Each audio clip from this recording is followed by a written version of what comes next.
Bueno, en este ratito vamos a seguir con esta serie que se llama, ¿te acordás? Somos administradores, no somos dueños. Déjame que te haga la pregunta, ¿vos cuidás mejor lo tuyo o lo ajeno? Depende de qué cosas estamos hablando, ¿cierto? Pero hay gente que es más cuidadosa con lo que no es propio que con lo propio. Puede decir, bueno, lo mío ya es mío, ya está, si se arruinó, si está sucio, problema mío. Ahora lo otro lo tengo que devolver y es prestado. ¿Sí? Si te prestan un celular y se te cae, te pones en un compromiso, espero que no se rompa. Vivimos de prestado.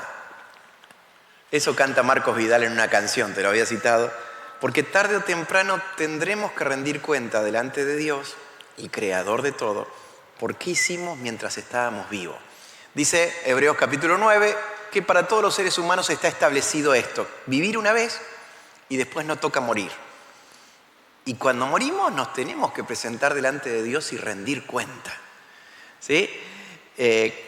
Cuando pensamos que tenemos todavía mucho hilo en el carretel, como decía mi abuela, muchos años para vivir, es como que bueno, rendir cuenta, ¿qué rendir cuenta? Quizás a veces nos pasan algunas cosas que nos vuelven a despertar esta realidad y empezamos a decir, che, yo estoy preparado para encontrarme con Dios. Tengo mis cuentas saldadas, pero lo que es más importante todavía, ¿estoy haciendo con mi vida lo que Él esperaba que yo haga? Así que en este ratito vamos a charlar sobre que somos administradores de dos cosas que son vitales e importantes. Saben que Dios nos ha hecho con tres componentes. Aún la ciencia hoy lo está asimilando, aunque le costó años hacerlo. Somos cuerpo, somos alma y somos espíritu. Tenemos tres partes.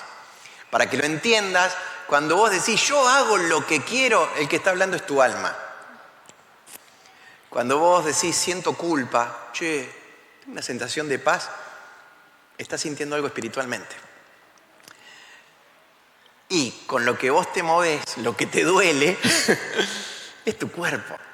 En este mundo de las cosas que se tocan, que se palpan, que se ven, Dios ha puesto el alma y el espíritu, que es eterno, en esta carrocería de carne y hueso, que es nuestro cuerpo. ¿Y sabes que también somos administradores de nuestro cuerpo? Una vez un amigo de mi papá, muy mayor, me dijo, cuidá el caballo. Yo nunca tuve un caballo, me encantaría tenerlo, pero entendí lo que me quiso decir. Entonces me contó una historia muy, muy breve. En aquella época donde los mensajeros hacían relevos con caballos para llegar de un pueblo al otro con algún mensaje, con algún telegrama, me contó el caso de un mensajero que no dejó descansar al caballo y entonces el mensaje nunca llegó. Era un mensaje importante porque el caballo se murió porque no lo había cuidado. Pensar, y de un ratito vamos a hablar acerca de esto, de que si no cuidamos nuestro cuerpo, eso es evidencia de que adentro no estamos cuidándonos ni espiritualmente ni nuestra alma. Cuando vos ves a alguien que está todo desalineado, despeinado, qué sé yo, como que te das cuenta que hace mucho que no pasó cerquita del agua y vos decís, ¿qué pasa, maloliente? ¿Qué pasa? Es como que sin que nadie te diga, vos decís, hay un desorden interno que se muestra afuera. Pero ¿qué pasa cuando nuestro cuerpo no está bien cuidado, pero estamos bien arregladitos, perfumaditos, bañaditos y vestiditos? Pero quizás somos desordenados porque no nos cuidamos físicamente. Le pedimos a Dios que haga milagros para sanarnos, pero nosotros mismos lo contradecimos enfermándonos con lo que comemos, con lo que hacemos, con lo que no hacemos. En un ratito vamos a charlar de eso. Ahora quiero que charlemos una vez más de tres principios. Lo primero, déjame que te hable de algo que la palabra de Dios enseña para que redescubramos este valor de que Jesús es nuestro Señor. ¿Qué implica que Jesús sea nuestro Señor? No tiene nada que ver con un credo, no tiene nada que ver, si bien se apoya ahí, con una religión que practico. Tiene que ver con una relación donde yo voluntariamente entrego mi vida a hacer la voluntad de Él. Someterse es una palabra que a veces suena feo, pero es entregar mi voluntad a otro. Estos sometimientos pueden ser de dos formas. Puede ser que alguien venga y te apunte con un arma y dice, entregame todo lo que tenés. Y entonces no es tan voluntario. Decís, ¿cómo no? Tome. Sí. Así solían hacer los romanos y los imperios. Caían con ejércitos, rodeaban las ciudades y o salían a pelear para ver si podían defender lo propio o entregaban lo que le pidan. Ahora Jesús viene a establecer el reino de los cielos acá en la tierra y jamás amenazó a nadie.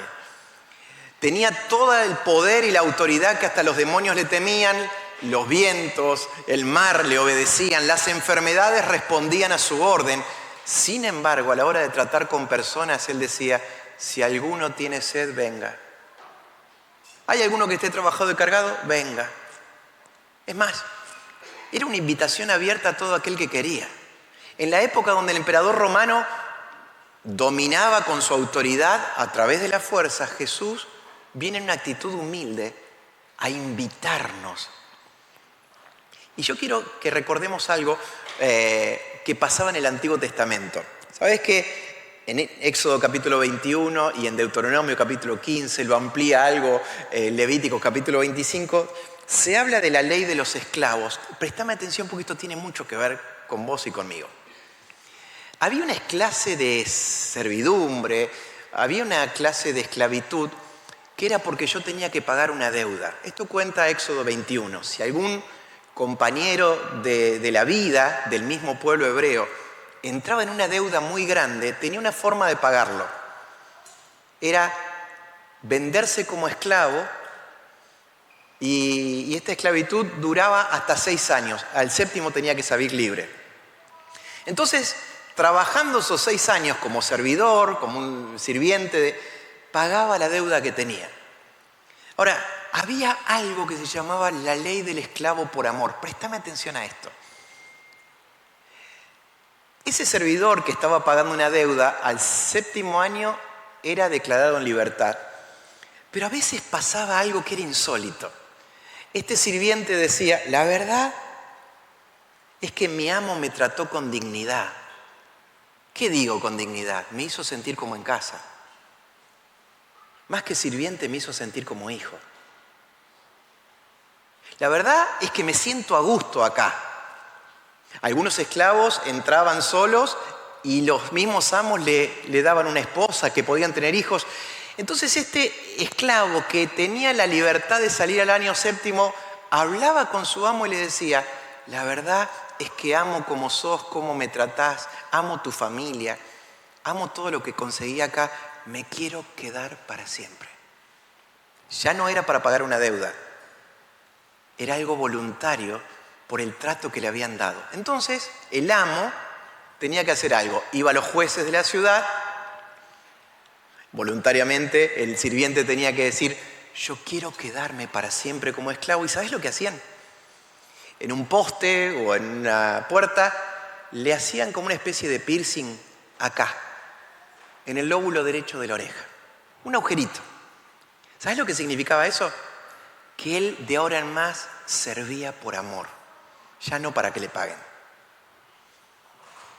El Salmo 40 dice algo revelador. Después de hablar de que Dios nos saca del pozo de la desesperación, en el versículo 6 hay un diálogo que Dios corre la cortina y nos deja escuchar la frecuencia del cielo, lo que habla el Padre con el Hijo. ¿Sabes lo que dice?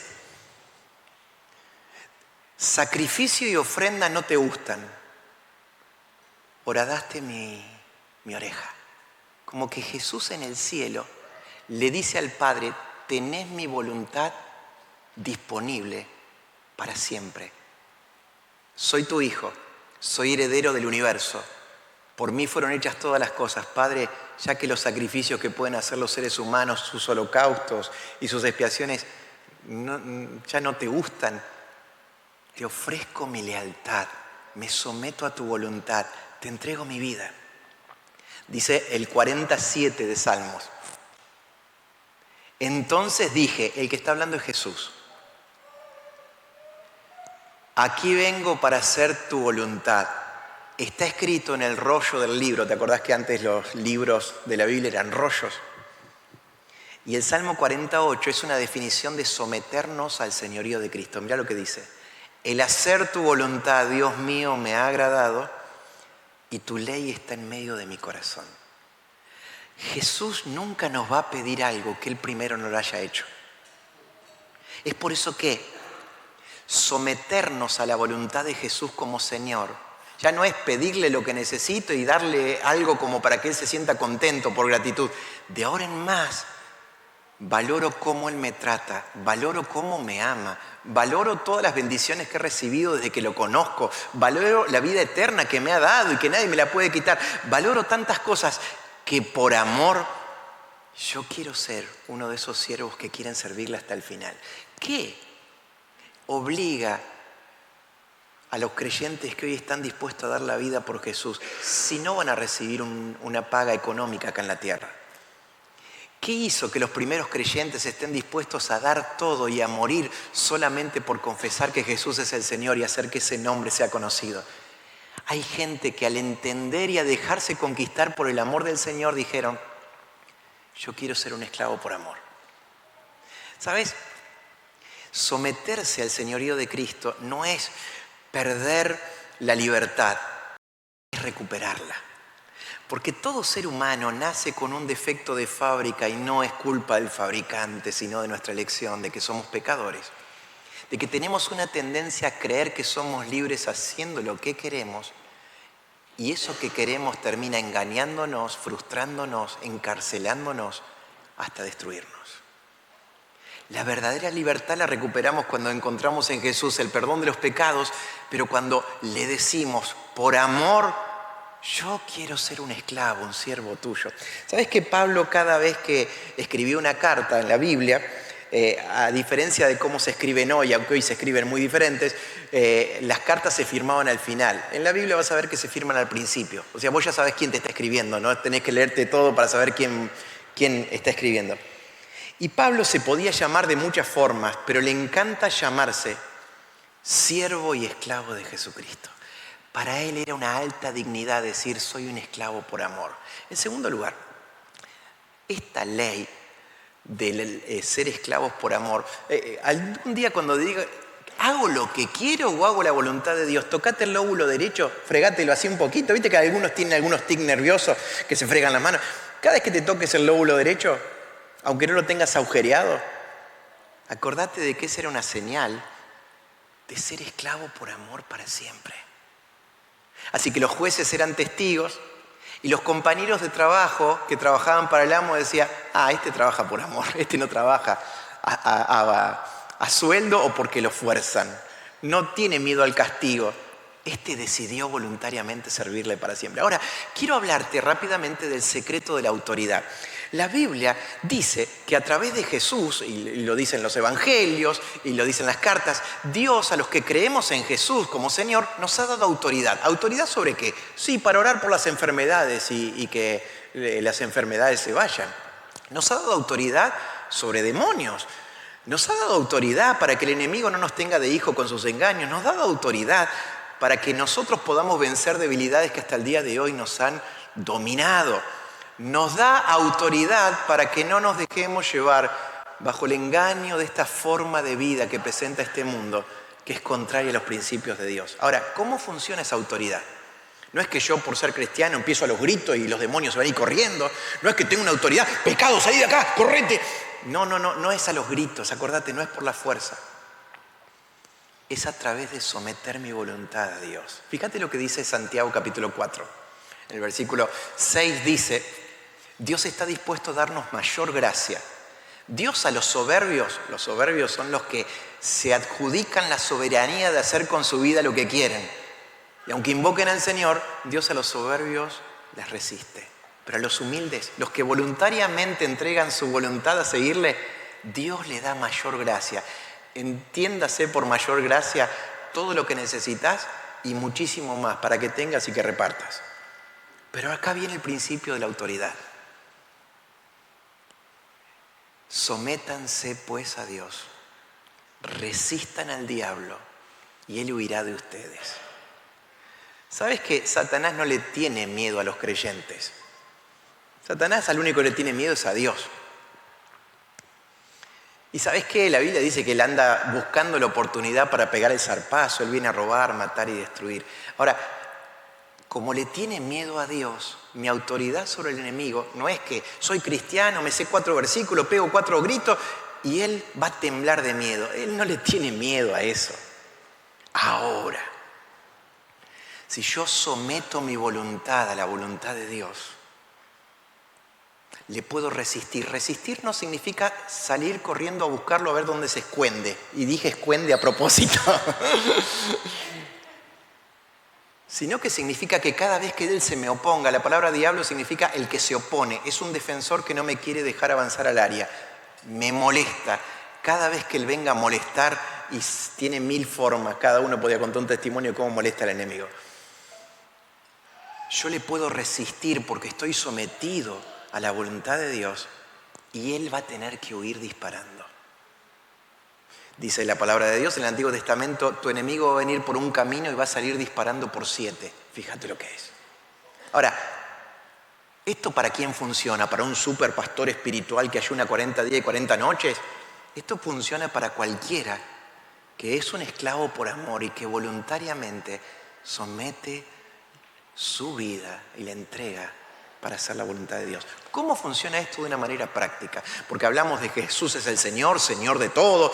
Bueno, pero ¿cómo funciona esto en el día a día? Mira, hace muchos años yo aprendí un versículo que recién hoy lo estoy entendiendo. ¿Te pasa que a veces te memorizás algún versículo y no es... ¡Qué lindo versículo! ¿Qué quiere decir? No tengo la menor idea, pero qué lindo que está.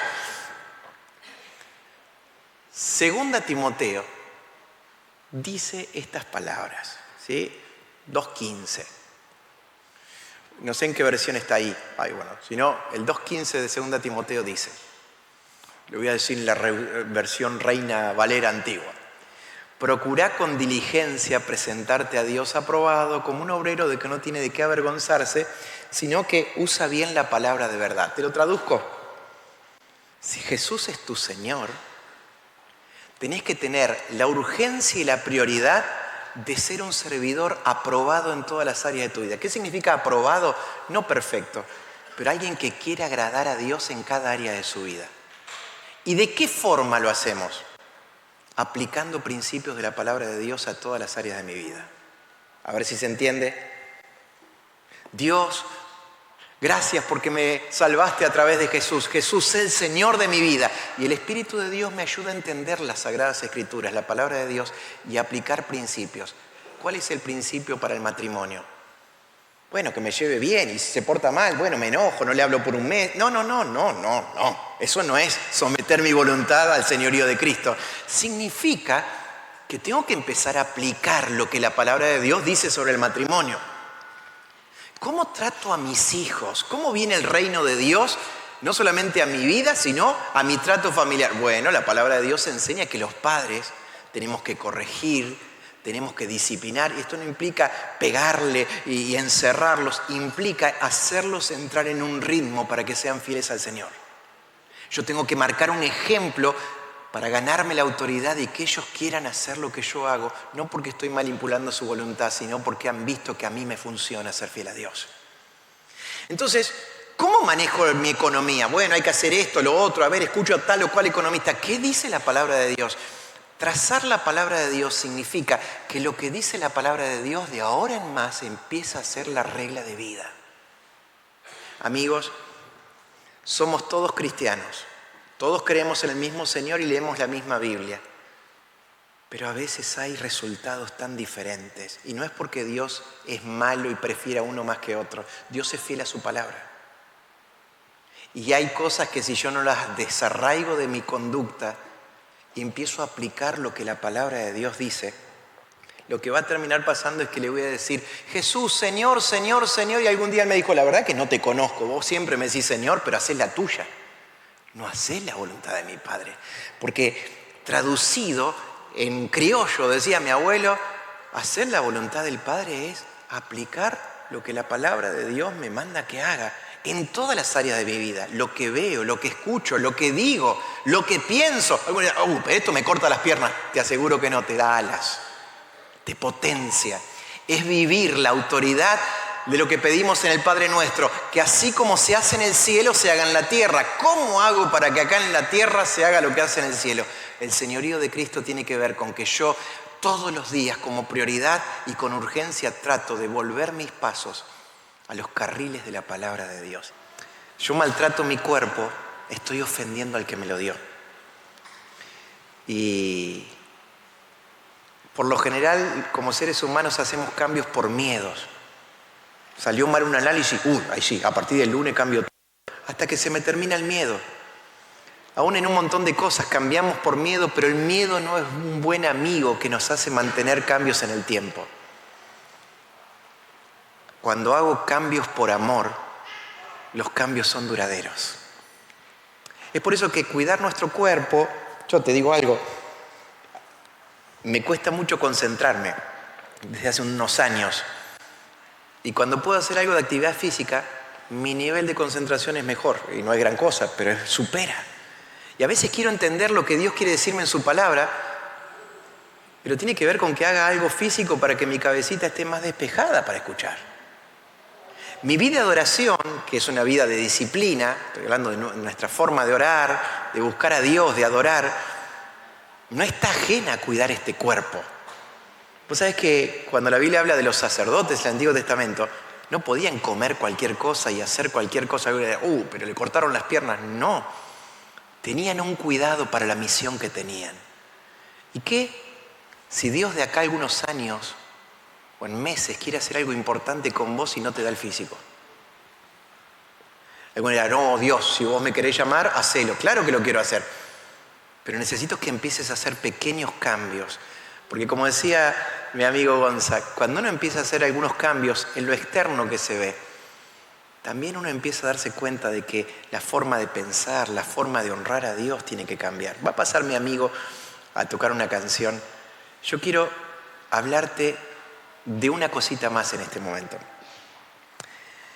Con Maricela a veces nos toca atender a muchas parejas que están en crisis, y no necesariamente de la iglesia. A veces son gente que jamás ha escuchado de Cristo y su búsqueda para pedir un consejo es porque se dan cuenta de que la forma que aprendieron no está funcionando. Pero déjame que te diga también de que es real, de que hay un montón de matrimonios cristianos que no están funcionando bien, de familias que no están funcionando bien. Y alguno dirá, bueno, Señor, bendecí mi familia, bendecí mi familia, bendecí mi familia, y está bien orar, pero eso es el primer paso. Fíjate, cuando el apóstol Pablo está por enseñar en el libro de Efesios cómo tiene que manejarse el matrimonio, la relación hombre-mujer, mujer-hombre, la relación con los hijos, aún la relación laboral. ¿Sabes cómo arranca todo? Sean llenos del Espíritu Santo. Porque lo demás te lleva a la vanidad y te destruye. Cambia tu forma de hablar, sé agradecido, honra al Señor. Y va a llegar Efesios 5:21. Mirá, este es un versículo que lo tenés que pegar en el respaldar de tu cama. Sométanse unos a otros en el temor del Señor. Yo sé que hace ruido en la oreja y en nuestra psicología al decir someterse. Someterse es que me traten como un trapo de piso, es que hagan conmigo lo que quieran. Si yo quiero que mi matrimonio y que mi familia empiece a vivir el reino de Dios con todo lo que eso implica y las bendiciones que trae, no va a pasar simplemente porque mejore alguna conducta. Si lo puedo mejorar, lo tengo que hacer. Pero todo arranca por hacerlo a Jesús Señor de nuestras vidas. Amigos, si Jesús es el Señor de mi vida y empiezo a aplicar los consejos de la palabra de Dios, mis oraciones empiezan a tener ese cauce de que hay un pedido y hay una respuesta porque mi voluntad está entregada a hacer lo que Dios me diga. El problema es que queremos recetas mágicas. Dios, cambia mi matrimonio, que mi esposa me ame, me trate bien, me cocine rico y también pueda comprenderme cuando me equivoco. Es una oración que le falta algo, no le faltan palabras. Falta que yo esté dispuesto a rendir mi voluntad al Señor y a aplicar lo que la palabra de Dios dice en mi trato. Pegadito a eso dice que los hombres como esposos tienen que entregarse por sus esposas como Jesús lo hizo por su iglesia. ¿Entendés? Siempre Jesús da el ejemplo y no nos pide hacer algo que Él no haya hecho primero. Él primero se horadó la oreja diciendo: Padre, soy tu siervo por amor hasta las últimas consecuencias. Y entregó su vida en la cruz. Por eso dijo: no mi voluntad sino la tuya. Ahora, todos aquellos que nos hemos dejado alcanzar por la gracia y el amor de Jesús, necesitamos voluntariamente rendir y entregar lo que somos, lo que nos toca administrar, a la voluntad perfecta de Dios expresada en su palabra. Por eso, someternos unos a otros en el temor del Señor es: por amor al Señor voy a tratar a mi esposa como una reina. Por amor al Señor voy a tratar de servirla. Por amor al Señor voy a tratar de atender las necesidades de mis hijos, no solamente materiales, sino voy a tratar de sembrar en ellos la semilla eterna del Evangelio de la salvación, porque en definitiva para eso existen, para amar a Dios con todo el corazón, el alma, la mente y las fuerzas. Cabe la pregunta llegando al final de este encuentro: ¿Jesús es tu Señor? Me encanta decirle amigo, me encanta decirle potente Salvador, me encanta decirle que es mi ayudador, me encanta decirle que es mi Dios, que es mi esperanza. Pero entiendo lo que significa que Él sea mi Señor. Vuelvo a esto: que Él sea mi Señor es que yo voluntariamente y por amor decido obedecerlo a Él cuando mi voluntad quiere hacer otra cosa. Entiendo de que no hay decisión más sabia e inteligente que alinear mi vida a los mandamientos de Dios. Eso es el señorío de Cristo en nuestra vida. Llegará el momento donde todo el universo y principalmente nuestro planeta vuelva a disfrutar lo que alguna vez fue, que Jesús se siente como Señor de todo. Pero mientras tanto puede empezar en tu corazón, en tu familia, en tu cuerpo, como hemos escuchado, y en tu trato con aquellos que te rodean. Yo quiero que cierres tus ojos un ratito. Y por casa, ¿cómo andamos, amigo? Jesucristo es el Señor. Nosotros, simplemente administradores.